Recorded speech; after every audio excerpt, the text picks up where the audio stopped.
Hello, everyone. This is the Comfort Legacy Foundation CLS podcast. My name is Helena, and today I have with me Mrs. Fatimah Ayetelabi. Unfortunately, we were supposed to have this podcast on the Optimum Nutrition Care page, but unfortunately, please let me try and find Fatima. Unfortunately, the live is not working on Optimum Nutrition Care page, and so please bear with us and share the link. Please give me a moment to share the link since this is not the initial communication. Fatima should be able to join us soon and set up our room. Yeah, Fatima, good to see you.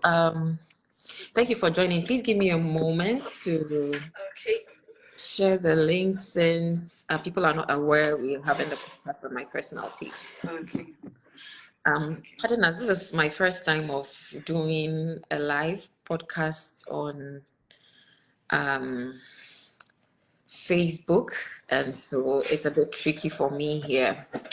But so we don't waste a lot of time, I think we'll go ahead to have whoever is online right now, and then later we will share the link with others.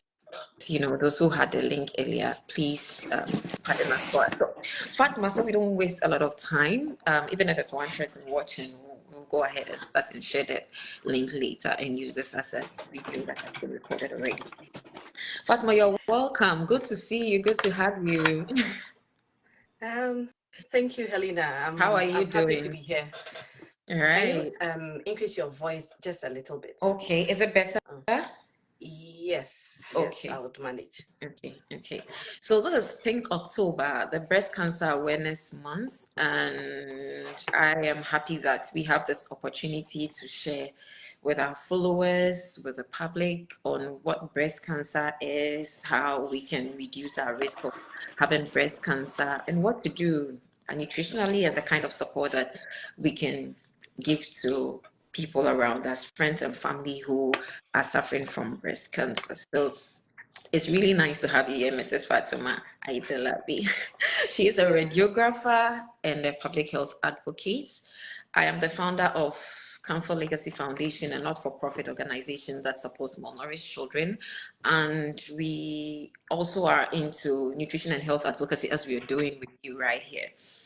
I am a nutritionist, and so in the course of our discussion, I will be sharing some nutrition tips to help reduce our risk of breast cancer as well. If you are here with us, kindly share the link for us and have your friends and family join in this conversation. So Fatima, during this month, we are making a lot of noise about breast cancer. And sometimes when we say breast cancer, people are just thinking women. And so I would like you to share with us what breast cancer is. You are a radiographer, so you get to see the details, what's going on in there. So please tell us about it. What is breast cancer? All right. So I would like to say good morning, good afternoon to all our listeners, our viewers, and I'm happy to be here. I'm happy that it is October again, and we get the opportunity to share the breast cancer good news to everybody. So in general, cancer is a generic name, and wherever the cancer occurs, gives the cancer its name. Mm-hmm. So basically, our cells are programmed to divide or grow in a particular manner. So let's take it for instance, if our cells are dividing by a rate of 2 every day, maybe that's how God has programmed it to divide by a rate of 2. And then something happens. In science, we call it mutation. So something happens, and all of a sudden, our cells tend to misbehave and behave out of the ordinary, and now they are dividing maybe at like 1,000 rate or a 10,000 rate. Then we call it abnormal cell cell division or cell growth, and usually that is what we call tumors. Okay. But there are two types of tumors. So there are Okay. tumors that are not dangerous. We call them benign tumors. And then there are tumors that are dangerous. And then we call them cancer. They are malignant. That's the scientific term we give them. So they are cancers. And if the cancer occurs in your arm, we call it arm cancer. If it Is occurs it in your liver, cancer? Or you're just giving it's an called liver example? cancer. So as I mentioned earlier on, cancer is just a generic name. So wherever the cancer occurs or the abnormal cell division occurs, gives the cancer its name. So when it's occurring in the breast tissues, we call it breast cancer. So breast cancer is just basically abnormal division of breast cells. Cells, yes. And so for those of us who would be wondering what cells are, you know how children build up their Legos into like a house or a car. So cell is the basic unit of life. And so you have cells coming together to form a tissue, tissues coming together to form an organ. When we say organ, we are talking about your heart, your liver, and all that. So they come together to form a system. So cells are really the basic unit of life. So if they are dividing unusually, then it means that whatever organ is going to malfunction, you know. Yeah. So just to break it down to the level of those of us who are not scientists. That's nice. You've taken me back to secondary school year one. Right, right. I And remember I'd you like were to asking like mention that. that breast cancer is probably the most common cancer worldwide. Oh, And so there's extensive research in breast cancer that has improved the breast cancer outcomes. Yeah, okay. so as Could you compared to please the say that again? past, What has improved breast um, cancer outcome? the research in breast cancer has Okay. led to techniques and management protocols that have Mhm. improved breast cancer outcome. Although the outcome has improved and education of breast cancer has increased, in Ghana, 4,000 women are diagnosed annually of breast cancer. Mm. And these 4,000 women account for only the women who even visit the clinics. So Mm. the women that do not visit the clinics are not in the statistics. So Mm. we believe that in actual sense, there would be more than 4,000 women having breast cancer every year. But what is recorded in the clinics is about 4,000 a year. And sadly, half of these women die. Close to 2,000 women die annually from breast cancer. It's a very sad situation. And most women die out of breast cancer in our part of the world because we do not report breast cancer Mm. early. So 70% of the time, women report breast cancer when they're already in advanced stages, when we can't do Mm. much about helping with the management. Yeah. So Okay. that's how come a lot of people lose their lives from breast cancer in our part of the world. Oh, that's so unfortunate to hear. And it tells us how early detection is very important. Yeah. And the fact that men are also affected, but it seems it's not so common among men. Yeah. And so we take for granted. And so, how do we get men to be involved or creating interest for men to understand that they also are at risk of breast cancer and they have to mind risk factors and pay attention to their breast as well? Okay. All right. So, people usually think anytime they hear of breast cancer, they think it's just about women. Yes, women are at a higher risk of getting breast cancer because we have more developed breast and all that. But anytime you pick 1% of all breast cancer cases are men. Mm. Just somebody would think it's just 1% of all Mm. breast cancer cases. But if that 1% is your brother, is your husband, is your father, is your Right. friend, then it is one too many. Right, You right. understand? Yeah, yeah. Yeah. And 1% means that one in One in 100 men, 100 or one in 100 breast cases cancer among men, cases. or one in Exactly. 100 breast cancer cases. One Wow. in So breast that is cancer not so cases. small. Yeah, yeah. So we need to pay attention to that. So can you take us through the process of ensuring that our breasts are looking normal for ourselves at home? Many of us are hospital phobic, if I can say that. You mentioned that the statistics you gave, it's just for people going to the hospital. Mhm. So at home, many people don't want to go to the hospital, whether we like it or not. We will have such cases. So how do we be observed? How can we be observant of our breasts and make sure that our breasts are normal and we don't have risk factors for breast Okay, cancer? so thank you for the question. I would like to start with the common signs and symptoms of breast cancer so that when we see it, we are able to pick it. And then we might probably look at some of the risk factors, what will reduce our risk. And then maybe later in the program, we can look at the physical breast examination. So the common signs of breast cancer, first of all, is lumps. When you find a lump in your breast, we advise that you report it immediately to the clinic. However, I want to throw out caution that not all lumps are cancerous.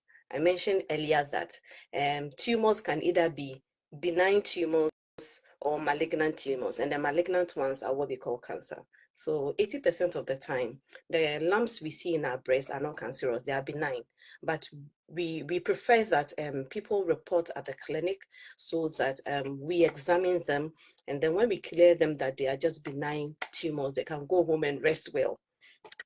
The second, Please let me cut you in here. uh-huh, If there's a benign uh-huh, type of cancer, yeah. should we be worried, or it's still an abnormal growth, and so it's different from the normal tissues, lumps, or whatever that we have in our breast? Should we be worried about the benign?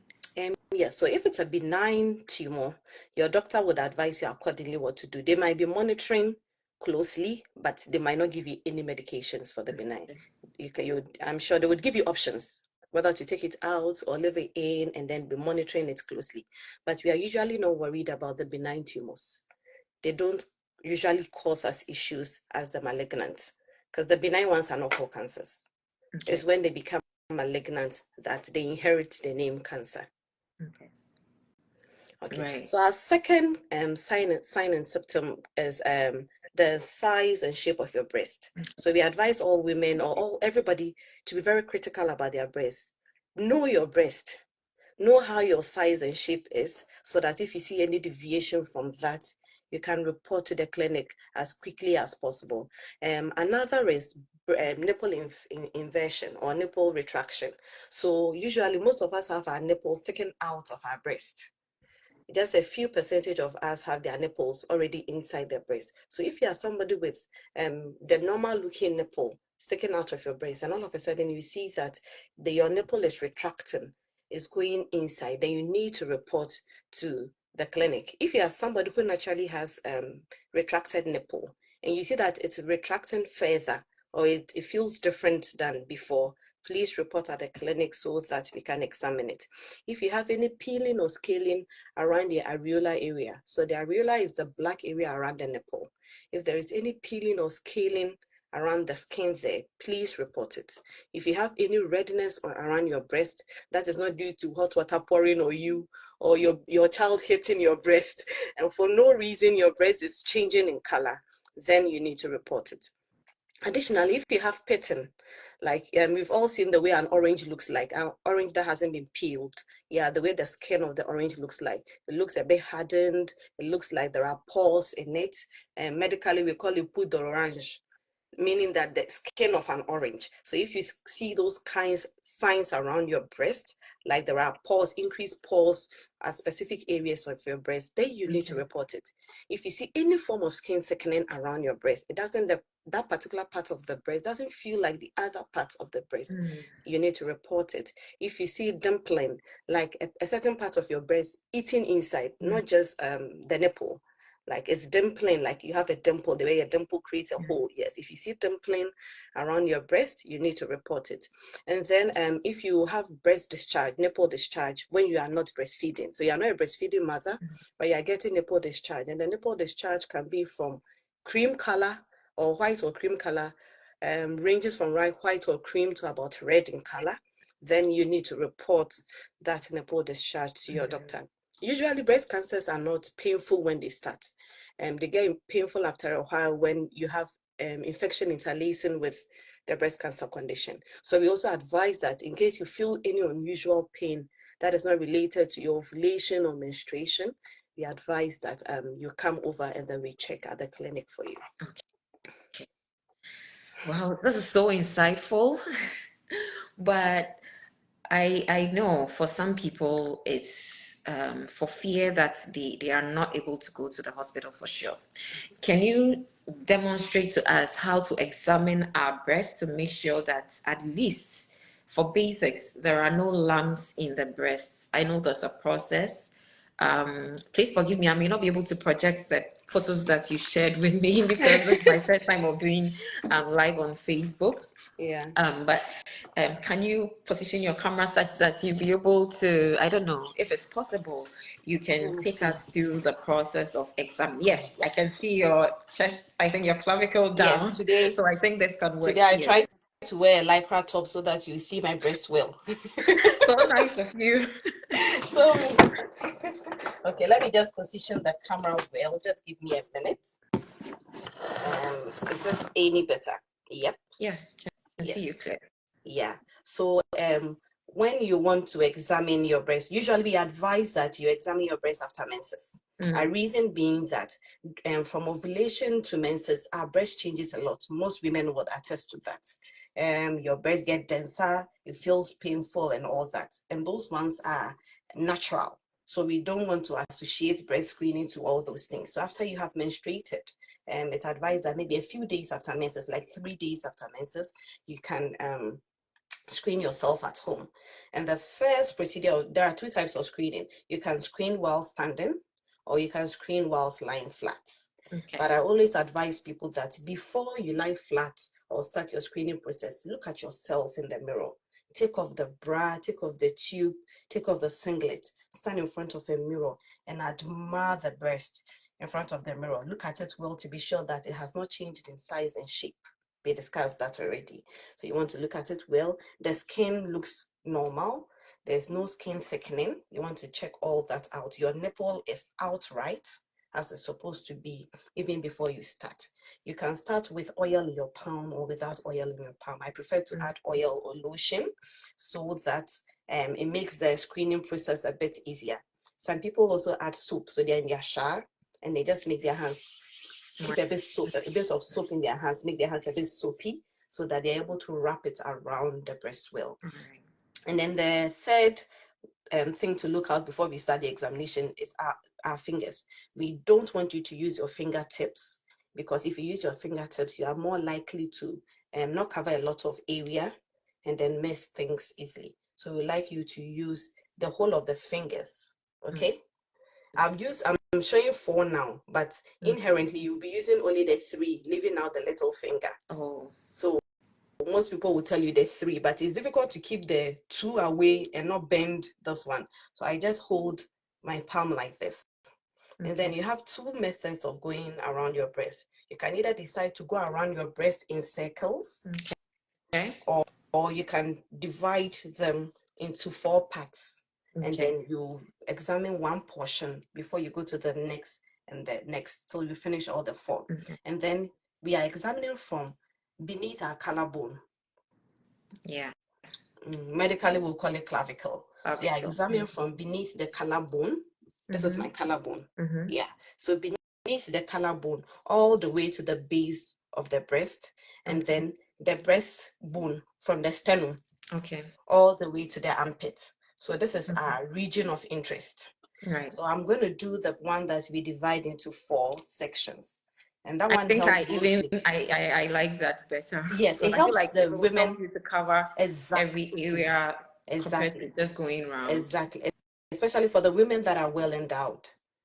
If you go around, if you're not careful, you might miss a section. But if you divide the sections into 4, you're more likely to examine them all. So I'll divide them into 4, and then I'll pick my, you usually use your right hand to examine your left hand, and then your left hand to examine your right hand. And because we are going to add our armpits to it, it's better to put your hand behind your head like this so that your armpit is exposed nicely. You divide into 4 quadrants, 4 sections, and then you pick the first section from the clavicle. You massage like that, coming down like that, till you get to the nipple.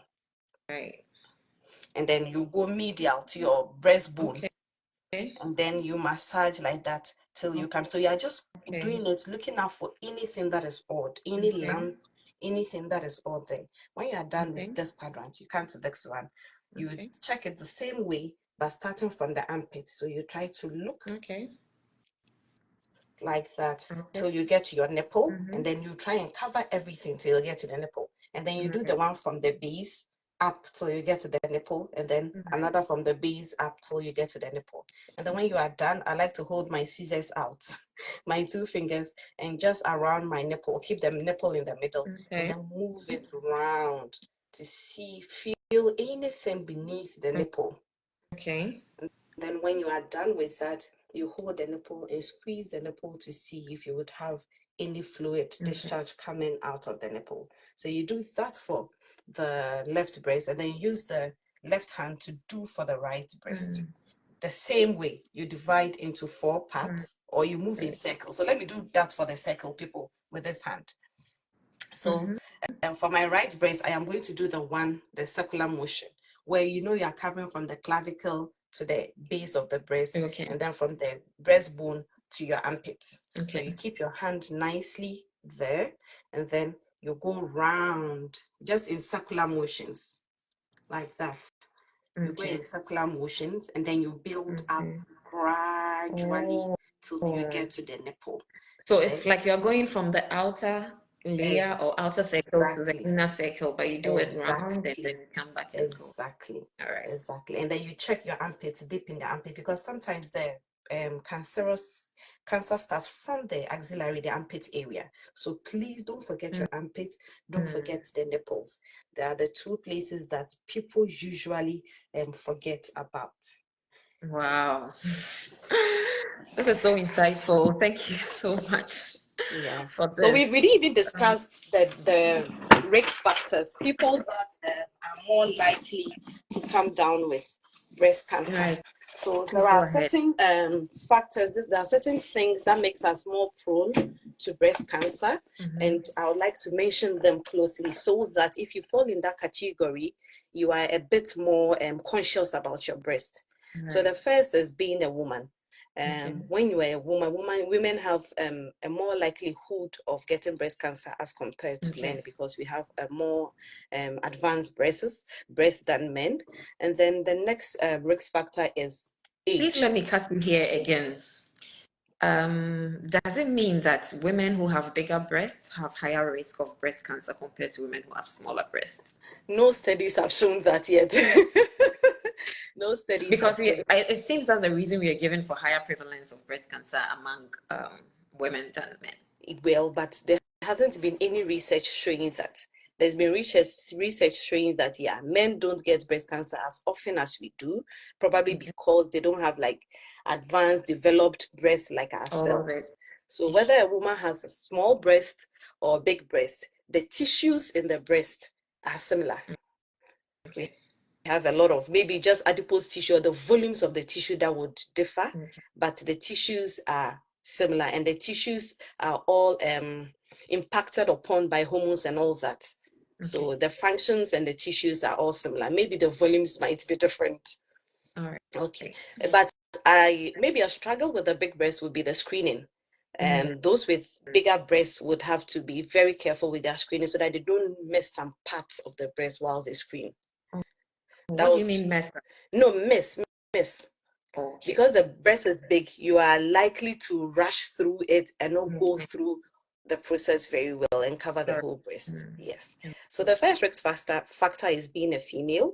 The second is age. As you advance in age, your likelihood of getting breast cancer is high. But things are changing now because of our diet and lack of exercise and everything. And younger people are contracting breast cancer pretty early in life. So let's note that. The second is history. The history can be our own history or our family histories. So our own history, if you've had any history of cancer before, or you've had any history of breast cancer before, then your likelihood of getting breast cancer is higher than somebody who has never had cancer before. And if you have family history of cancer, somebody has died from cancer, then you have a high chance of ever contracting breast cancer.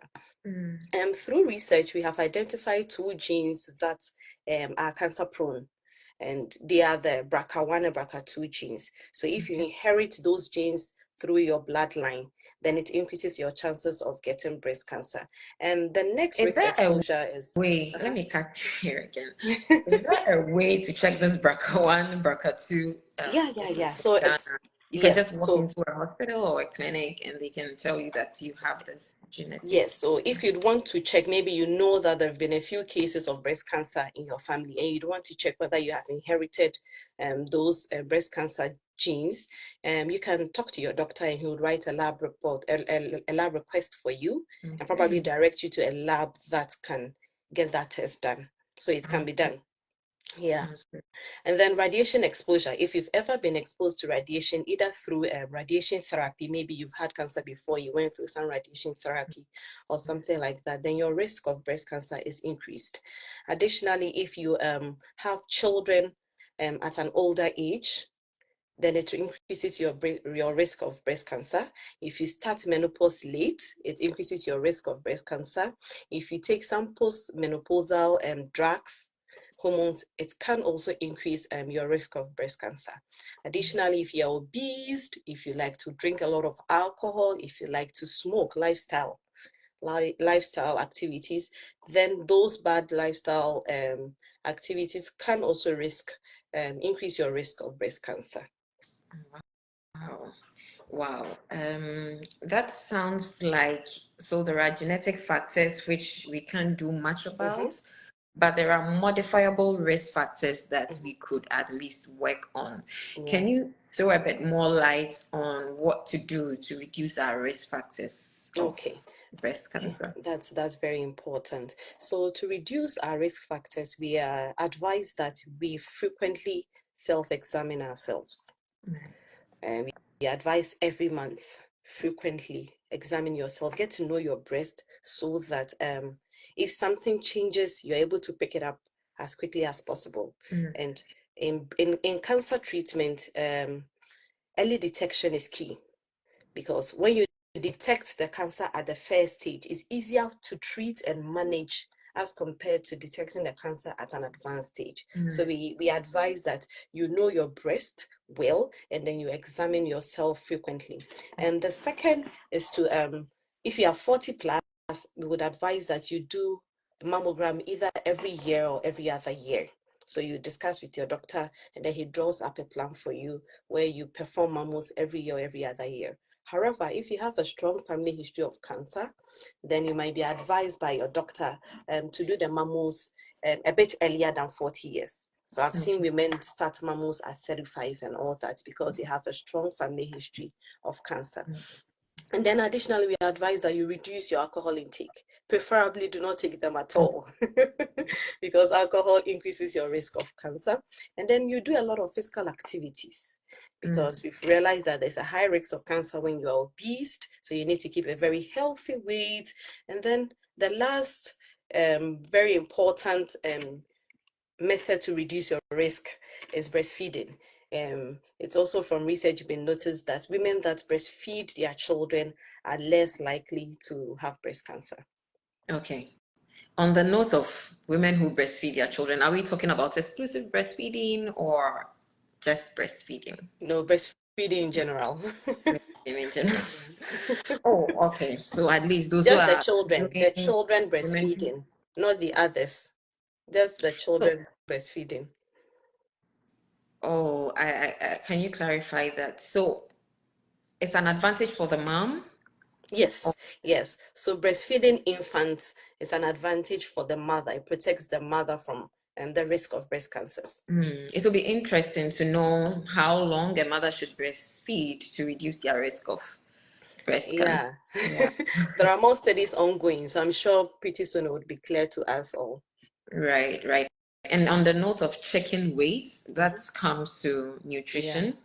Because if you're spending less than you are consuming, you are going to be overweight. And when you are overweight, it predisposes you to um, several diseases, and breast cancer is one of them. And Fatima also talked to us about the fact that sometimes the fat tissue can obstruct detection. Am I quoting you right?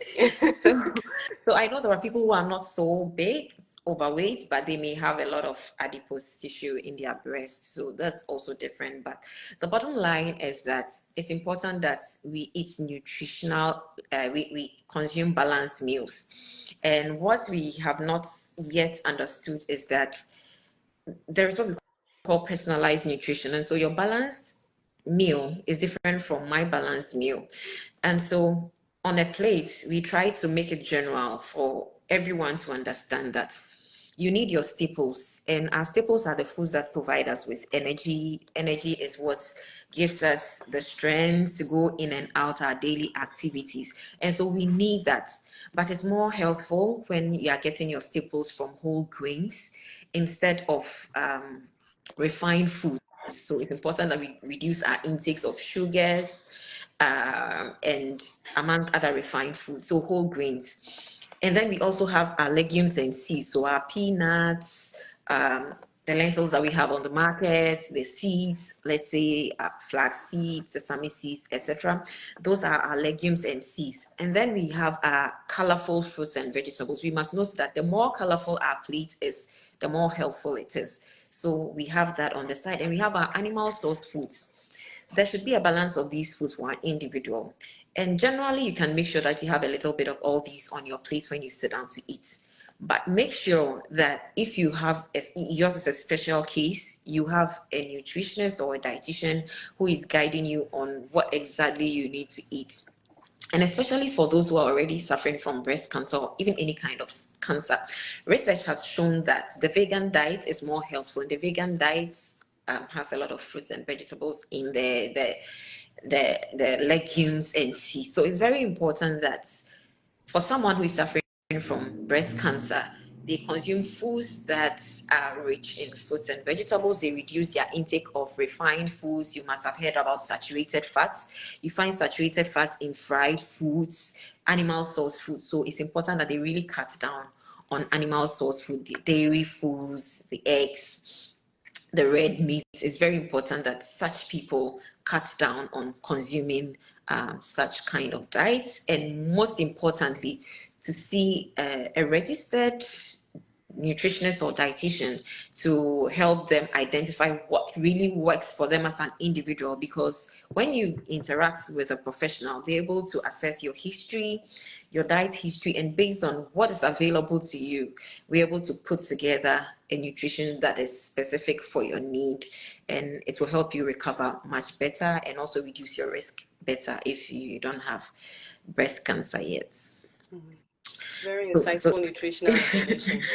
right. So, what kind of support, Fatima, can we give to friends and family or people who are suffering from breast cancer, or even people who are at risk and they don't know what to do? What kind of support can we Yeah, give to such people? okay.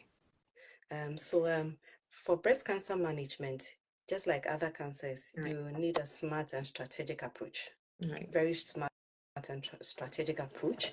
And the management is based on the size of the cancer, the stage of the cancer, and the type of the cancer. Right. Some of the cancers are hormone driven.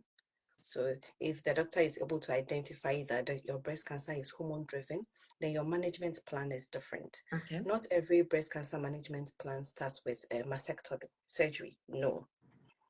However, after the doctor has done the assessment after all diagnosis, he or she can decide to not decide, he or she will sit down with you and plan out a management protocol, Okay. where it can involve just medical treatments like chemotherapy or hormone therapy, or where they can do chemo with surgery. And the surgery can be just a lumpectomy where they just take out the lump, or they perform a mastectomy where they cut one breast, or they perform a double mastectomy where they cut both breasts if they are both infected by cancer. And additionally, after the surgery, you usually also ask you to do radiation therapy to try to kill the cells, the cancer cells that have started growing. So doctors just sit with you and they plan out everything. Not every management plan includes surgery. So let us not always be afraid that our breast will be cut. But there's life beyond even losing a breast if your breast needs to be cut. And cancer management is very difficult. Cancer management is difficult because it takes a toll on the patient physically, emotionally, spiritually, and financially. it takes a huge toll on the person. It can be painful at certain point in time. It can be you lose your self-esteem, because sometimes when you administer these chemicals and all that, you lose your hair, your skin changes and all that. You do not feel well. You are nauseous throughout for days after the treatment. So we encourage that this is a period where friends and family have to get close to the people and support them.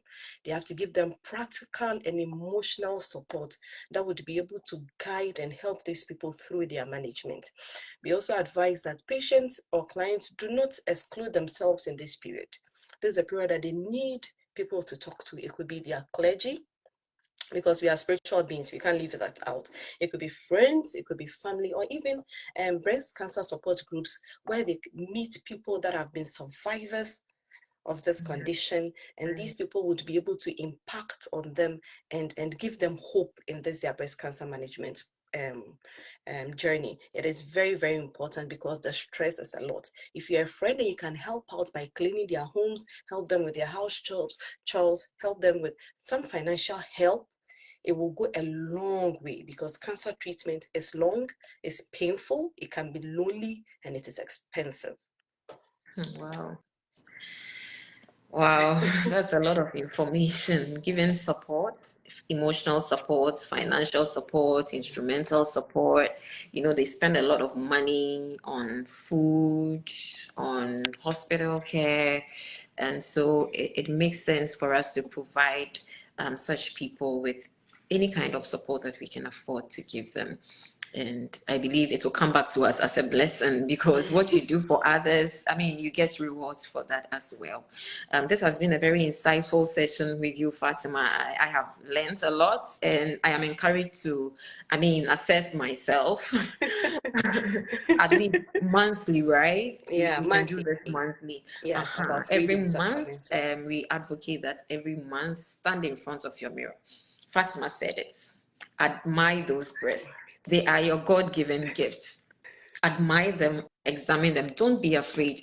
If something is happening and you detect it early enough, please make sure you see a professional, a specialist, and get some help. Get people the right people to talk to, people who can provide you with support, so that you are not alone on this, because we all need some kind of support. Everybody needs some kind of help. Nobody is on their own. So it's very important that we provide the support, and we also take good care of ourselves. I would also like to apologize for having this podcast on my personal page. We're supposed to have it on the Optimum Nutrition Care page, but we had some technical issues on there. And so we'd like to thank you all who are on here. I see you here. I see friends and family on here, and we are very grateful. Please do well to share the link with your friends and family to create an awareness. That's also something that you can also give. I can see my pastor here, Pastor Ernest. I see you. Pastor Ernest says, I'm listening to you. Why? Pastor Ernest, thank you for joining in. I'll see you behind the scene.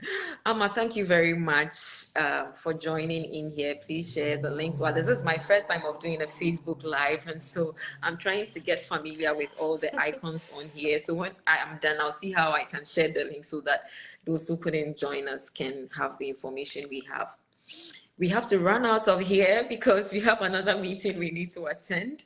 Forgive us for the lateness and also the technical issues.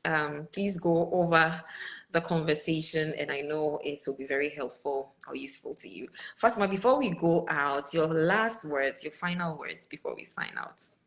Okay, I would like to say that breast cancer is beatable. I personally know people that are survivors of breast cancer. Unlike other cancers, breast cancer is beatable. Let us detect it early.